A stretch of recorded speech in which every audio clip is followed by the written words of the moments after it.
Ang laki oh. So, tanggalin na natin to. Ciao Bella. Nandito kami sa farm ni Mr.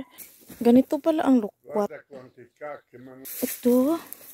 Medyo maano nga lang dito guys. Kasi hindi pa talaga sila naglinis. Ano. Ito oh. Kasi kagaya nito. Pag hindi siya ano. Yan. Nagaganito siya. Yan. Nasisira lang siya. Pag hindi siya. Prendiamo anche un po' di questi limoni che sono buoni. Va bene dai. Ganito no.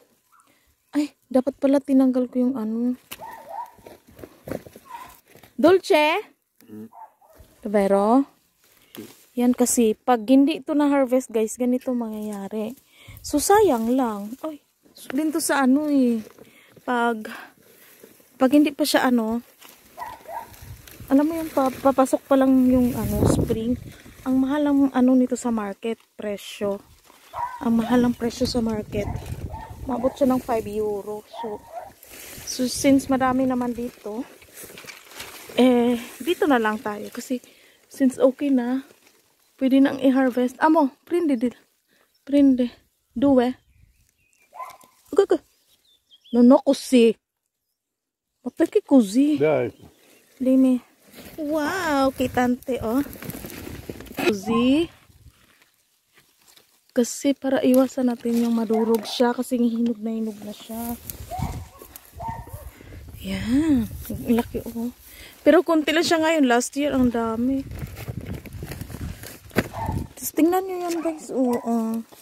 Diba mayroon siyang ano, insekto na ano, kakainin lang ng mga insekto. Ayan. Ayan, ganyan siya pag di na na-harvest or hindi natanggal. Ayun, kawawa. Sayang. Kasi ito ba yung bibili namin sa market, guys? Napakamahal. Mahal siya. Mahal siya talaga. Yan. Parang langanin, pwede ba? Ayan. Last year, nanguha kami dito ni Mr. No. Ang dami namin nakuha. Kasi, ngayon kasi alanganin. Or patapos na yung ano namin, punta. Nakaraan kasi talagang maaga pa lang pumunta kami dito. Ayan, ayan pa ta. Ayan pa, ito pa. Oh. Così. Perché? Guarda che bella, però malza un po'. Eh sì. Però buono, amo, dai. Buono? Dolce? Sì. Ok.